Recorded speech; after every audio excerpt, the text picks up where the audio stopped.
அருமையான சகோதர சகோதரிகளே, 15வது தராவி 15வது ஜுசு. இந்த 15வது ஜுசுவுடைய ஆரம்பத்தில் அல்லாஹ் மிஅராஜை பற்றி பேசுகிறான். நபி அவர்கள் எந்த உடலோடு வாழ்ந்தார்களோ அதே உடலோடு தான் விண்ணுலக பயணத்தை மேற்கொண்டார் என்பதற்கு ஆதாரபூர்வமானது 15ஆம் ஜுசுல ஆரம்பத்திலே இருக்கு. இரண்டாவதாக அஸ்ஹாபுல் கஹ்ஃபுல் கஹ்ஃபுவாசிகளை பற்றி அல்லாஹ் பேசுகிறான். 313 ஆண்டுகள் 309 ஆண்டுகள் அவர்கள் தூங்கிய ஒரு செய்தியை அல்லாஹ் இந்த சூறாவிலே சொல்லி காட்டுகிறான். அதற்கு அடுத்ததாக 2 சகோதரருடைய உதாரணத்தை சொல்கிறான். எல்லாம் இதுல வர்றதான், 15ஆம் ஜுஸ்ல வர்றதான்.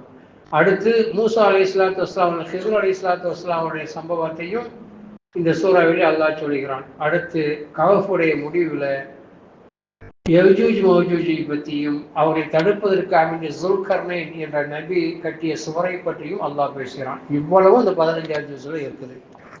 ஆனா அவளையும் இப்ப நம்மளால சொல்ல முடியாது. ஒன்றை மட்டும் சொல்லுவோம்.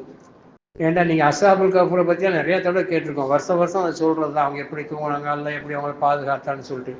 இதில் நமக்கு இன்னைக்கு தேவை 2026 தேவையான ஒரு செய்தி அதில் இருக்குது. அதை மட்டும் பார்ப்போம். வல்லிப் லஹும் மஸல ரஜுலைனி, 2 மனிதனுடைய உதாரணங்களை நபியை நீங்கள் ஓதி காட்டுங்கள் என்று அல்லாஹ் நபிக்கு சொல்கிறான். ஒரு உம்மத்துக்கு 2 பேரை பற்றி நீங்கள் சொல்லி காட்டுங்க. அவர்களில் ஒருவருக்கு நாம் திராட்சை தோட்டத்தையும் பல வகையான நியமத்துகளையும் செய்தோம் என்று அல்லாஹ் சொல்லி காட்டுகிறான். அது என்ன சம்பவம்னா, குரானை படித்து எடுத்து நான் சொல்றது உள்வாங்கிறது, நான் சொல்றதை கேட்டுக்கிட்டு குரானை பார்த்தா விளங்காது. அதுக்குள்ள தப்சீரோடு சேர்த்து பார்த்தீங்கன்னா விளங்கும். அது தப்சீரில் என்ன எழுதுவாங்க, குரானில் நேரடியான அர்த்தம் எழுதுவாங்க, நபி சொன்னதும் எழுதுவாங்க. நபி 2 மனிதர்களுடைய உதாரணங்களை ஓதி காட்டுவார்கள். அந்த 2 மனிதர்கள் யாருன்னா பனி இஸ்ரவேலர்கள் உள்ளவர்கள், அண்ணன் தம்பி தான். அல்லாஹ் ரஜுலைன்னு சொல்றான், அண்ணன் தம்பி தான் அவங்க. அவங்க அத்தா இறந்த போது ஆளுக்கு 4000 பொற்காசுகள் பங்கா வருது. பாக பிரிவினையில அண்ணனுக்கு 4000, தம்பிக்கு 4000 பாக பிரிவினையாக வருது. அந்த 4000 பொற்காசுகள்ல அண்ணன்காரன் முதலாக சொத்து சுகங்களை, தோட்டம் துறவுகளை வாங்குகிறான். இரண்டாவதாக ஒரு 1000 பொற்காசுகளை செலவழித்து கல்யாணம் செய்கிறான். அடுத்து வீடு வாசலை அமைத்துக் கொள்கிறான்.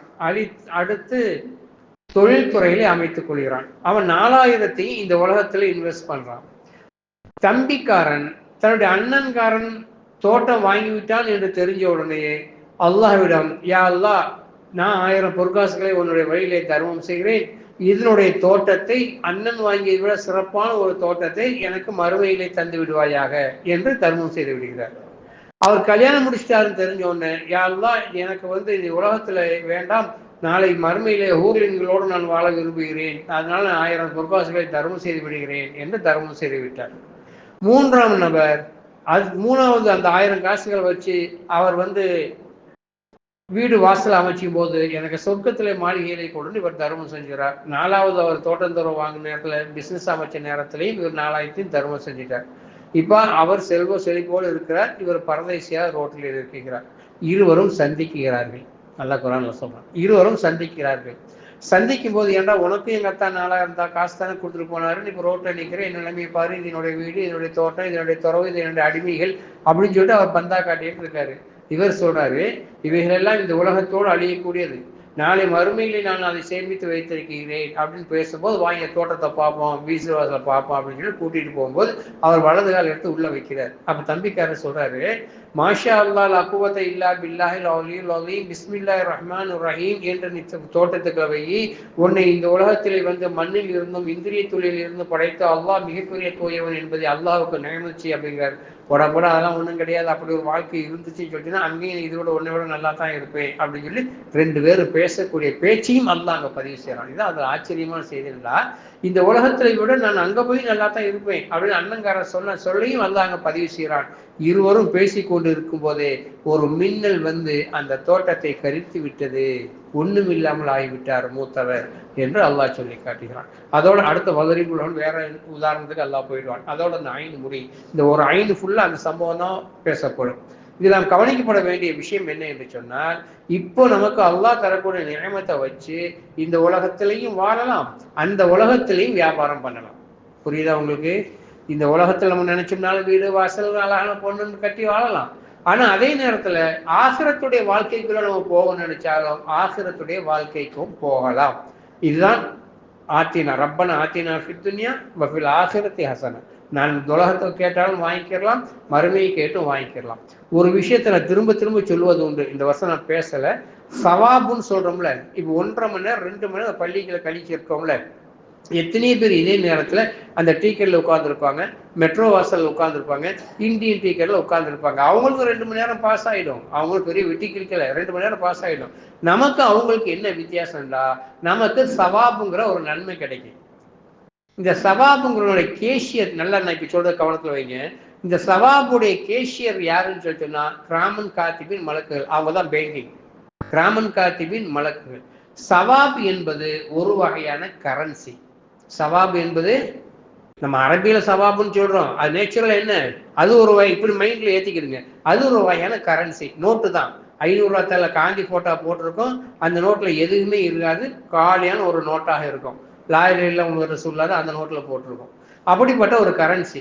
அந்த கரன்சியை இந்த 2 மணி நேரமும் நான் சம்பாரிச்சு வச்சிருக்கிறோம். அவங்க வெட்டியா நேரத்தை கழிச்சாங்க. இந்த 2 மணி நேரத்துல நாம் சவாபுங்கிற கரன்சியை தயார்படுத்தி சம்பாரிச்சு வச்சிருக்கிறோம். இந்த சவாபுங்கிற கரன்சி எப்ப பயன்படுண்டா, இப்ப நீங்க இந்தியன் நோட்டை பிறகு சவுதியில ஒன்றும் வாங்க முடியாது. சவுதி ரியாலுக்கு நீங்க மாறணும். உம்ராவுக்கு போனீங்கன்னு சொல்லிட்டேன். எந்த நாட்டுக்கு போகலாம் அந்த நாட்டுடைய நோட்டுக்கு மாறணும். ஆனால் இந்த சவாபுங்கிற கரன்சி நம் மவுத் ஐட்டம் சொல்லிட்டோம்னா அந்த உலகத்துக்கு போனதுல இருந்து கடைசி வரை கோடான கோடி வருஷத்துக்கு அந்த கரன்சி தான். கோடான கோடி வருஷத்துக்கு அதை வச்சுதான் கல்யாணம் பண்ணணும், ஹுரியன்கள் கட்டணும், அதை கட்டி தான் வெள்ளி மாளிகை வாங்கணும், அதை கட்டி தான் அந்த காசை வச்சு தான் தங்க மாளிகை வாங்கணும், அந்த காசை வச்சு தான் தோட்டம் துறவுல அமைக்கணும். எல்லா நியமத்துகளையும் அந்த காசு தான். ஒரு விஷயம் தெரிஞ்சுக்கிடுங்க, நம்ம இங்கிருந்து போகும்போது ஒரு முட்டை லாம்பை கொண்டு போகணும்டா கபூர்ல அந்த முட்டை லாம்பு தான் நமக்கு கிடைக்கும். கபூர்ல அந்த முட்டை லாம்பு தான் கிடைக்கும். டீப் லைட்டுடைய சவாபோட போகணும்டா டீப் லைட்டுடைய சவாப் கிடைக்கும். 500 வாட்ஸ் பல்போட போனா 500 வாட்ஸ் பல்புடைய வெளிச்சம் கிடைக்கும். ஏசி, ஃபேனு, பெட்டு எல்லாத்தையும் சவாபை கபர்களுக்குள்ள கொண்டு போய் எல்லாம் வாங்குற வசதியா இருந்தா கபரு ஜம்முன்னு இருக்கும். இஷ்டத்துக்கு விரண்டு உருண்டு படுக்கலாம். ஒரு நெருக்கு தான் ஃபர்ஸ்ட் நெருக்கும். யாரா இருந்தாலும் ஒரு நெருக்கும். அப்புறம் அவருடைய அமல்கள் தோத அது விரிஞ்சு கொடுத்துரும். நீங்க தான் முடிவு பண்ணணும். நீ ஊருக்கு போகும்போது ஃபர்ஸ்ட் கிளாஸ்ல போறதா, செகண்ட் கிளாஸ்ல போறதா, ஏசியில போறதா, தேர்டிஸ்ல போறதா, ஃபிளைட்ல போறதான்னு எப்படி உங்க மூளை வேலை செய்யுதோ அதுக்கு தோதா நீங்க முடிவு பண்றீங்களோ அது மாதிரி நம்ம கபூருக்கு போகக்கூடிய நேரத்துல ஏசி, பெட்டு, அது இதுன்னு சொல்லிட்டு எல்லாத்தையும் கொண்டு போகணுமா, ஒரு முட்டளவோட போய் சேரணுமா, அல்லது அதுவும் இல்லாம இருட்டுல போய் கிடக்கணுமாங்கிறது நீங்க தான் முடிவு பண்ணணும். நல்லா ஞாபகம் வச்சுக்கணும். நம்ம தான் முடிவு பண்ணணும். அந்த அண்ணங்காரன் தோட்ட துறவு வாங்கினா எல்லாம் ஒரே நேரத்தில் நெருப்புல போயிடுச்சு, மின்னல்ல போயிடுச்சு. தம்பிக்காரன் சேமிச்சு வச்சா நாளைக்கு அழகா இருப்பான் என்ற செய்தியை நபியே உங்க உம்மத்துக்கு நீங்க ஓதி காட்டுங்கள் என்று 15ஆம் ஜுஸ்ல அல்லாஹ் சொல்லக்கூடியதை நான் வேறொரு கோணத்துல சிந்திச்சு சொல்லி இருக்கிறேன். அதனால நாமக்கு முடிவு பண்ணிக்கலாம். இந்த உலகத்துல எப்படினாலும் வாழலாம். ஏன்னா நமக்கு ஜாலி பண்ண தெரியாதா, சீட்டாட தெரியாதா, பொம்பளை பின்னால சுத்த தெரியாதா, சொல்லுங்க பார்ப்போம். 24 மணி செல்போனை வச்சுட்டு இருக்க முடியாது. எல்லாத்தையும் விட்டு 2 மணி நேரம் ஏன் வந்து உட்காந்துருக்கோம், பைத்தியமா லூசானமோ ஏன் வந்து உட்காந்துருக்கோம், அல்லாஹ் கேட்பான். அங்க ஒரு வாழ்க்கை இருக்கு. அந்த வாழ்க்கை நமக்கு ஜெயிக்கணும்னு சொல்லிச்சோன்னா நம்ம பள்ளிக்கு அவனோட வீட்டுக்குள்ள இப்ப இருந்தாகணும் அப்படிங்கிற மைண்ட் செட்ல தானே உள்ள வந்து உட்கார்ந்துருக்கிறோம். அந்த நியமத்தை தான் நம்ம இவ்வளவு நேரம் இந்த பள்ளிக்குள் உட்கார வைக்குது. அதனால அந்த நியமத்தை பரிபூர்ணமாக பற்றி பிடித்துக் கொள்வதற்கு நேரங்காலத்தை பேணணும். நேரங்காலத்தை வீணாக விடாம பார்க்கணும். எதையாவது ஒன்று சொல்லிட்டு இருக்கணும். பள்ளிகள் சொல்லுமா சுவான்ல அலமதுல்ல அல்லாஹ் லாயில இல்லை அஸ்தகுஃபிருல்லாஹ், எதையாவது ஒரு நாக்கு சொல்லிட்டே இருக்க நீங்க ஒரு நோட்டை என்ன தேவையில்லை. அவங்க மலக்குகள் எழுதிட்டே இருப்பாங்க.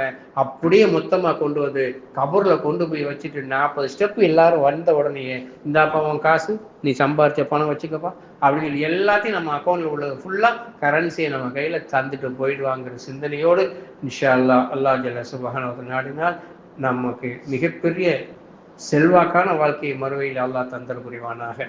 வாஹிர் தவான் அல்ஹம்துலில்லாஹி ரப்பில் ஆலமீன். அஸ்ஸலாமு அலைக்கும்.